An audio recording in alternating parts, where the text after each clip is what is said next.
Γιατί αποχώρησες, σταμάτησες τη συνεργασία αυτή με το ΚΚΕ? Γιατί ήταν μια πολύ τιμητική συνεργασία, ήταν ένα πολύ μεγάλο σχολείο για μένα και νομίζω για τον καθένα. Εκεί μαθαίνεις να δουλεύεις ομαδικά, συνειδητά, να μην προβάλλεις το εγώ σου. Μαθαίνεις πολλά πράγματα και πολλά τερτύπια πολιτικά, τα οποία δεν είναι ώρα να τα πούμε τώρα. Δηλαδή, εγώ αγαπώ τους πλούσιους.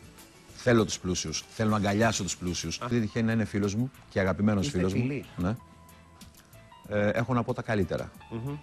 Σε πολιτικό και προσωπικό επίπεδο έχω να πω ότι είναι ένας έντιμος άνθρωπος. Μου λέει κουράγιο πρέπει να κάνουμε όλοι μαζί και να βάλουμε πλάτη όλοι. Δεν έχει άδικο, αυτό πρέπει να κάνουμε. Θέλω να ευχαριστήσω τον κύριο Υπουργό, τον κύριο Γεωργιάδη. Περιμένω τώρα πότε θα πάει στο επόμενο Υπουργείο για να πάμε να ξαναπάρουμε κι άλλα. Ευχαριστώ πάρα πολύ. Ευχαριστώ πάρα πολύ. Το ΣΥΡΙΖΑ τον κρίνουμε από αυτά που δεν κάνει. Είναι αντιπολίτευση. Κρίνω το ΣΥΡΙΖΑ ότι μετριέται καθημερινά και βρίσκεται ελλειπής. Να σου πω ποιο ψήφισα τις τελευταίες εκλογές. Ναι. Δεν έχω πρόβλημα να το πω. Ψήφισα τον Κουβέλη. Θοδωράκης. Αν σας είχε προτείνει ο κύριος Θοδωράκης να συνεργαστείτε μαζί του προεκλογικά. Ναι, βεβαίως και θα συνεργαζόμασταν. Τρεις. Όχι, με το ΣΥΡΙΖΑ δεν αποκλείω τίποτα. Δηλαδή, εγώ ξέρω προς τα ούτε καν ψήφο ανοχής δεν θα δίνει. Το παιδάκι που είναι για το 15 μελές να πάει στο 15 μελές. Είσαστε σοβαροί άνθρωποι και πρέπει να το δείτε.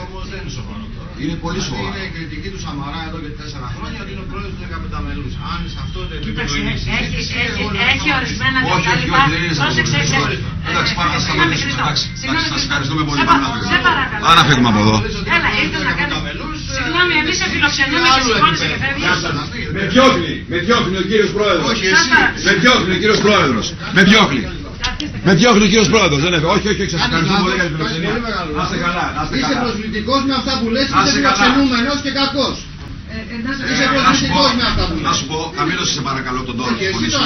Σε παρακαλώ πολύ, χαμήλωσε τον τόνο της φωνής σου. Σας παρακαλώ πολύ. Σας παρακαλώ πολύ, θα πάρετε πίσω τα προσβλητικά. Θα πάρετε πίσω αυτό που είπατε. Σεβαστείτε το χώρο που βρίσκεστε. Δεν σέβομαι τίποτα, θα πάρετε πίσω. Σεβαστείτε, θα φύγετε από εδώ αμέσως. Σας παρακαλώ. Θα φύγετε από εδώ αμέσως.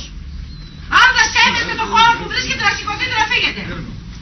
Θα φωνάξω την αστυνομία. Να τη φωνάξετε, αν έχετε τέτοια μέσα. Δεν πάμε πουθενά, φωνάξτε την αστυνομία. Δεν πάμε πουθενά, καθίστε εδώ. Τι λέτε, κύριε? Καθίστε εδώ τώρα. Εγώ να μην φωνάζω. Επιτέλους, σεβαστείτε τη φιλοξενία μας. Φωνάξτε την αστυνομία. Φωνάξτε την αστυνομία. Σου ορκίζομαι ότι δεν θα κυβερνήσετε ποτέ. Εντάξει.